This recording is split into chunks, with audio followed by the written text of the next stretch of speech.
محمد اعظم جموں کشمیر سے پوچھتے ہیں امام کے ثنا پڑھنے کے بعد جماعت میں شامل ہوئے ہوں تو اب ثنا کب پڑھی جائے گی؟ دیکھیں، اگر آپ جماعت میں شامل ہوئے، امام قراءت شروع کر چکے ہیں، تلاوت شروع کر چکے ہیں، تو پھر آپ ثنا نہیں پڑھیں گے۔ اگر ایک رکعت نکل گئی ہے تو سلام پھیرنے کے بعد جب آپ کھڑے ہوں گے نا اس وقت ثنا پڑھ لیں، لیکن اگر امام نے ابھی تلاوت شروع نہیں کی ہے تو آپ ثنا پڑھ لیں۔ پوچھتی ہیں اگر اسٹوڈنٹس کے والدین کی کمائی حرام ہو اور غیر مسلم کی کمائی حرام ہو تو کیا ہم اس سے کھا سکتے ہیں؟ میں ایک اسکول چلاتی ہوں اور ساتھ میں ٹیوشن بھی پڑھاتی ہوں۔ کافی سارے اسٹوڈنٹس ہندو ہیں، ان میں سے بعض کے والدین کی انکم وائن شاپ یا دوسرے حرام ذرائع سے ہوتی ہے۔ اب ظاہر ہے کہ علاقے میں ہندو فیملیز ہیں تو ان کے بچوں کو داخلے سے منع نہیں کر سکتے۔ اس صورت میں وہ آمدنی ہمارے لیے حلال ہوگی یا نہیں، جبکہ ہم تو اپنے پڑھانے کے چارجز حاصل کر رہے ہوتے ہیں؟ بہت اہم سوال ہے۔ دیکھیے، اگر کوئی مسلمان حرام کماتا ہے، شراب کی دکان کے ذریعے اس کی ارننگ ہوتی ہے اور یہی اس کی ارننگ ہے، یا زیادہ تر حرام ہی کما رہا ہے وہ، تو جب وہ آپ کو فیس دے گا تو آپ اس سے تفصیل طلب کریں گے کہ آپ کی جو شراب کی آمدن ہے یا حرام آمدن ہے، آپ یہ پیسے اس سے دے رہے ہیں یا حلال سے دے رہے ہیں۔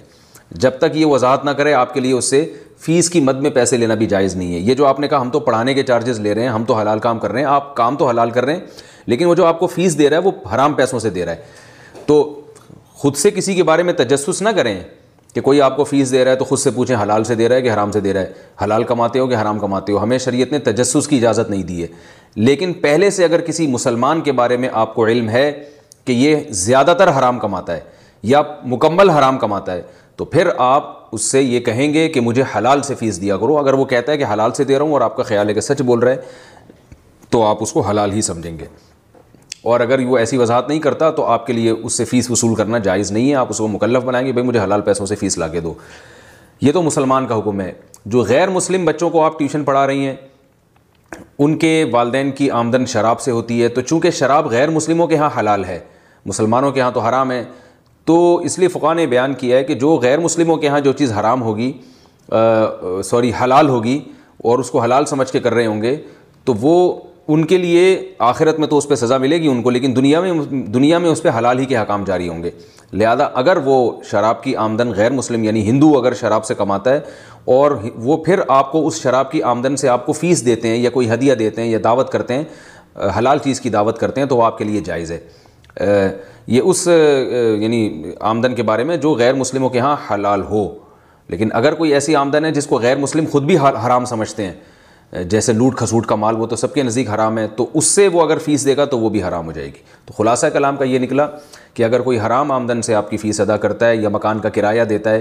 تو وہ آپ کے لیے اس کے لیے بھی حرام ہے، آپ کے لیے بھی حرام ہے۔ لیکن اگر غیر مسلم اپنی حرام آمدن سے آپ کو مکان کا کرایہ دیتا ہے یا بچوں کو ٹیوشن پڑھانے کی فیس دیتا ہے تو اور وہ حرام ایسا ہے کہ غیر مسلم اس کو خود حرام نہیں سمجھتا، ان کے مذہب میں وہ حلال سمجھا جاتا ہے، تو پھر آپ کے لیے اس سے فیس لینا یا مکان کا کرایہ وغیرہ یا کوئی چیز بیچ کے اس کے عوض میں اس سے پیسے وصول کرنا یہ آپ کے لیے جائز ہے۔ یہاں پوز کریں، ایک چیز بتا دوں، اس کلپ کا نام رکھیں غیر مسلم کی کمائی اگر حرام ہو تو کیا اس سے فیس لے سکتے ہیں؟